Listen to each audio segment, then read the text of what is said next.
To the details of what really they're asking for here. Kelly Mullen, a Million Student March national event organizer. Kelly, good to have you.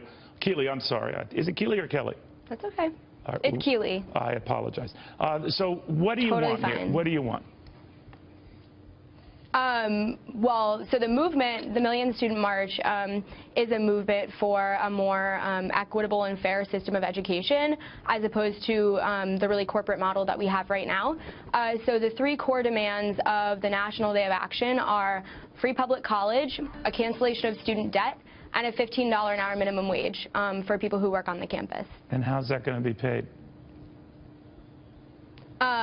Great question. I mean, you know, so I'm not sure if you're talking on like a national level or at particular schools. I can sort of touch on both. At well, my if you wanted university, all that Northeastern stuff, University, someone asked to pick up the tab. Who would that be? The 1% of people in society that are hoarding the wealth and really sort of causing a catastrophe that students are facing. I mean, we have a relationship right now where 1% of the population owns more wealth than the 99% combined. All right, so if the 1%, Keely, if the 1% just had their taxes raised a few years ago back to almost 40%, then to pay for the health care law, they had them raised another few percentage points. Then they had their deductions limited to raise another couple points, where depending on the state or locality, they're pushing over about 50% in taxes. How much higher do you think? How much more do you think they should pay? I think enough until we have a system where not 1 in 2 American families are threatened with poverty. So where do they go? Let's say if you tax them, they're smart folks, these people, these 1% hoarders, right? So if they leave here, then who's going to pay for all this stuff that you want? If they leave the country. Oh, I mean, there's always going to be a 1% in the U.S. The U.S. is like the bastion of capitalism and its success, and I think that... Do you think the 1% can pay for all of this? Absolutely. 85 people in the world hold more wealth than half of the global population. No, wait a minute. I mean, are we talking about 85 billionaires, or are you extending this to the 1%?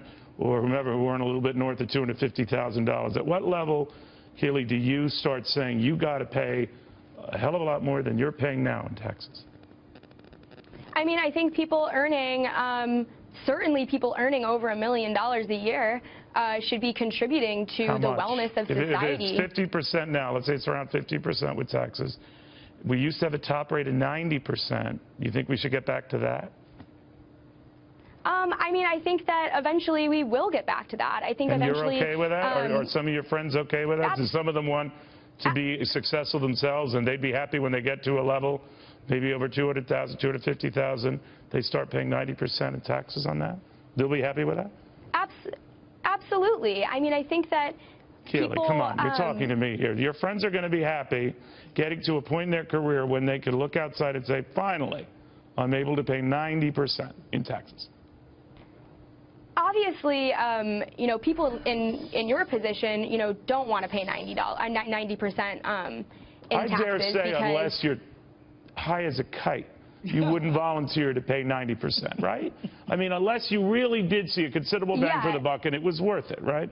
But a lot of the times that you realize it's not worth it, and given some of the track records we've seen with government, it doesn't always work, right?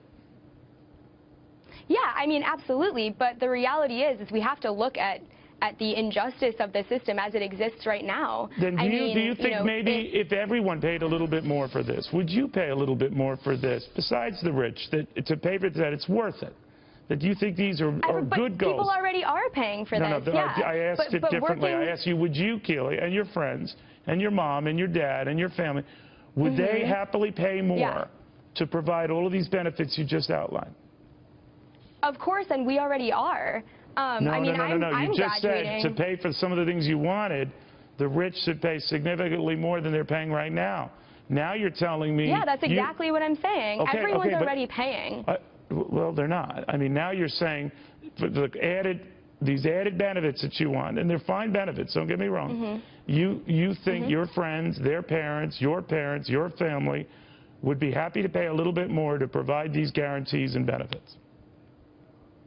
I come from an incredibly working class family.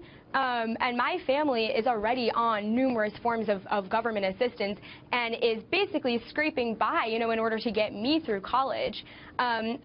I live in a world and I see a system around me where there's a population that's doing nothing to contribute to the progression of society. Education is really the only way that we have innovation, that we have. Keely, I'm sure you sound very smart. You know what's going on. You mentioned what's going on in the world. You're probably aware of what's happening in Greece and these other countries that provided all these benefits and then some, many of which you outlined very nicely here for us today. And they're going broke and they're out of money. And they don't know what to do. And their people are rioting on the streets because they can't believe the money's gone and the benefits and the promises are gone. Right. What do you think? I mean, there's a global catastrophe right now of complete defunding of social services and because defunding they ran out of money. Of public. You know what happened, Keely? They just ran out of money. Yeah. Right? I understand, but there is a 1% in Greece. There's a 1% in the United States. There's a 1%. There's a ruling class in absolutely every. I don't doubt there is, Keely. I don't doubt there is, but obviously they've been trying to tap them to get money from, and they realize either they don't have the money or they hid from the money. They're gone. They're gone. Yeah. And now these countries are going those people need to be accountable. All right, fine, but they're smart and they're scurrying all over the globe. So now even if they are, and that's a problem. All right, but they've done studies on this, Keely. I don't want to get boring here. But even if you were to take the 1% and take all of their money, tax it 100%, do you know that couldn't keep Medicare, just Medicare in this country going for 3 years? Did you know that? If we're to a point where the rich is paying 100% on their taxes, then we're on the road to socialism, and we're going to have a completely different type of public infrastructure. No, what I told you is that even if you took all the money from the rich who you say are getting away with murder, and you took it all away, it wouldn't support one entitlement in this country for 3 years. I don't believe that. Okay. I'm sorry, I just don't. That sounds completely ludicrous to me. Do you know that how much it will cost to mandate a $15 minimum wage across the country, to have everyone's student loan debt paid off, to pay for public college for everyone? How much? You have a rough idea on the cost of just the educational part, on the student loan part and the public college part? Absolutely. $1.3 trillion in student debt. That's just a beginning. And then billions and billions of dollars. Do you know how much you get fully taxing the 1%? 100%. I don't know. Is it close to the number, the $16 trillion that we spent to bail out the banks? Hear what I'm saying, because I just want this to be a math reminder. $1 trillion, which would barely keep Medicare going for 3 years. That's one area. Even if we repositioned it to go into this area that you want, we don't have enough to do it. So you're going to have to find other means of getting money, right? Yeah, I mean, I think that that's a starting point. I mean, I think that all of these things require really comprehensive programs. No doubt. But do you fear, Keely, I guess what I'm asking you, you're passionate about this, and I admire that passion and your involvement in this, but I think you have to step back and look at the numbers that could be involved here, because they're going to be huge. Right.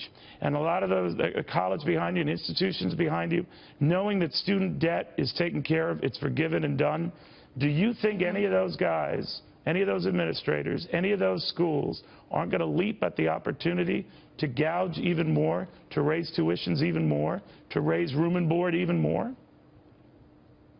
Well, I mean, ideally, if we have a big enough mass movement of people in the streets, we can actually prevent things like that from happening.